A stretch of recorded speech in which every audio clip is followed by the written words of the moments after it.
Top selling നോവലായ Ram care of ആനന്ദിയുടെ വ്യാജപതിപ്പുകൾ സുലഭം. തന്റെ വർഷങ്ങളുടെ കഠിനാധ്വാനമാണ് ഇല്ലാതാക്കാൻ ശ്രമിക്കുന്നതെന്ന് എഴുത്തുകാരൻ അഖിൽ പി ധർമ്മജൻ പറഞ്ഞു.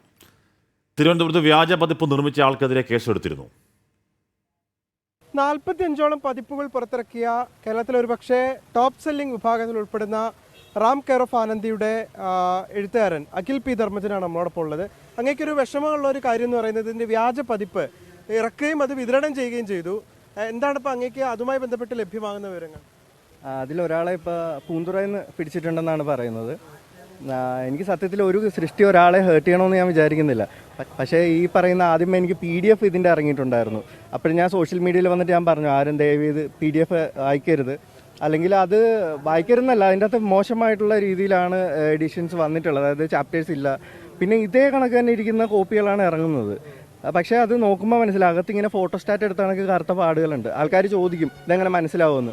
ചുമ്മാ ഒന്ന് മറിച്ച് നോക്കിക്കഴിഞ്ഞാൽ കാണാൻ പറ്റും അത് ഫോട്ടോസ്റ്റാറ്റ് എടുത്ത കണക്കാണ്. ഞാൻ ഒട്ടും വിചാരിച്ചില്ല നമ്മുടെ കേരളത്തിൽ നിന്ന് തന്നെ ഒരാളിങ്ങനെ അച്ചടിച്ചിട്ട് വിതരണം ചെയ്യുമെന്ന് വിചാരിച്ചില്ല. പിന്നെ കോപ്പിറൈറ്റ് ആക്ട് പ്രകാരം അത് തെറ്റാണ് സ്വാഭാവികമായിട്ടും. നമ്മൾ എത്ര വർഷം കഷ്ടപ്പെട്ട് എഴുതുന്ന ഒരു കഥയാണ്. അപ്പോൾ അത് ഏതോ ഒരാൾ അത് അതേപടി മോഷ്ടിച്ചുകൊണ്ട് പോവുകയല്ലേ. അപ്പോൾ ആ സമയത്ത് ഭയങ്കര എനിക്ക് ആദ്യമേ ഭയങ്കര വിഷമമായിരുന്നു. എങ്കിലും പിന്നെ ഇത് PDF ഒക്കെ ഷെയർ ചെയ്ത് പിടിച്ച കുറേ വിദ്യാർത്ഥികളെയാണ്. അപ്പം ഞാൻ പറഞ്ഞ അവർക്കെതിരെ ഒന്നും കേസ് എടുക്കണ്ട, അവർ പഠിക്കട്ടെ, അവർക്ക് അറിയാതെ ചെയ്തതാണ്. പക്ഷേ ചില ആൾക്കാർ പ്രിന്റ് ചെയ്യുന്നത് അത് അറിഞ്ഞുകൊണ്ടാണ് ചെയ്യുന്നത്. അപ്പോൾ അവർ തീർച്ചയായിട്ടും ശിക്ഷിക്കപ്പെടണം. കഴിഞ്ഞ ദിവസം മറൈൻ ഡ്രൈവിലെ എക്സ്പോ നടക്കുന്നുണ്ട്. അവിടെ പബ്ലിക്കായിട്ട് ഇതുപോലൊരു സ്റ്റാളിൽ വെച്ചിട്ട് വ്യാജ കോപ്പി 2 ടൈപ്പ് വിറ്റുകൊണ്ടിരിക്കുകയാണ്.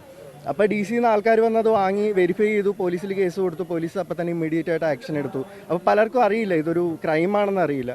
അപ്പോൾ സത്യം പറഞ്ഞു കഴിഞ്ഞാൽ ഇനി വരുന്ന എഴുത്തുകാർക്കും അതൊരു പാഠമാണ്. അതായത് അവരുടെ പുസ്തകങ്ങളും കൂടെ സംരക്ഷിക്കപ്പെടുക. എൻ്റെ മാത്രമല്ല, ഇനിയിപ്പോൾ ഒരാൾ ചെയ്യാനായിട്ട് തുനിയുകയാണെങ്കിൽ അയാൾക്ക് മനസ്സിലാക്കണം അത് എഴുത്തുകാരൻ്റെ പ്രയത്നമാണെന്ന് മനസ്സിലാക്കണം. അദ്ദേഹത്തിൻ്റെ വ്യക്തിപരമായിട്ടുള്ള വിഷമം കൂടി പങ്കുവെക്കുകയായിരുന്നു. അതിനെതിരെ ഏതറ്റം വരെയും നിയമപരമായി തന്നെ പോകുമെന്നാണ് അഖിൽ വ്യക്തമാക്കുന്നത്.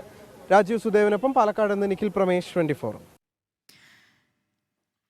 നിഖിൽ പ്രമേഷ് ചേരുന്നുണ്ട് പാലക്കാട് നിന്ന് കൂടുതൽ വിശദാംശങ്ങളുമായി. Nikhil, good morning. ഇതിലിപ്പോൾ വ്യാജപ്പതിപ്പ് ഇറങ്ങുന്നത് അതൊരു പതിവ് സംഭവമായി മാറിയിരിക്കുകയാണ്. ഇപ്പോൾ എഴുത്തുകാരൻ തന്നെ അദ്ദേഹത്തിന്റെ വേദന പങ്കുവയ്ക്കുന്നുണ്ട്. തുടർ നടപടികൾ എങ്ങനെയാകും ഇനി? Good morning Pravitha Hashmi. നമുക്കറിയാം, യുവത്വം ആഘോഷമാക്കിക്കൊണ്ടിരിക്കുന്ന ഒരു എഴുത്താണ്, ഒരു നോവലാണ് റാം കെയർ ഓഫ് ആനന്ദി.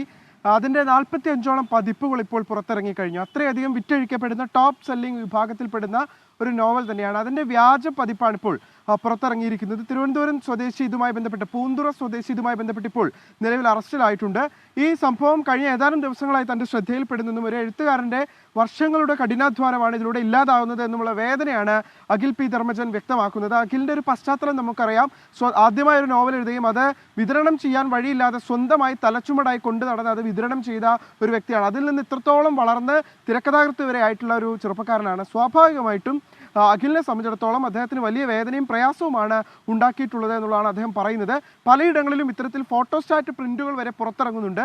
ഇതിനെതിരെ ഉറപ്പായും നിയമപരമായ നടപടികളുമായി മുന്നോട്ട് പോകുമെന്നാണ് അഖിൽ പി ധർമ്മജൻ വ്യക്തമാക്കുന്നത്. ശരി, നിഖിൽ പ്രമേഷാണ് വിവരങ്ങൾ നൽകിയത്.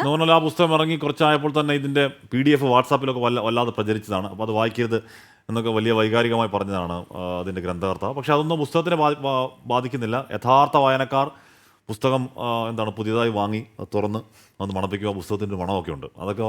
അതൊക്കെ കിട്ടിയാൽ മാത്രമേ യഥാർത്ഥ വായനക്കാർക്ക് തൃപ്തിയാവുകയുള്ളൂ.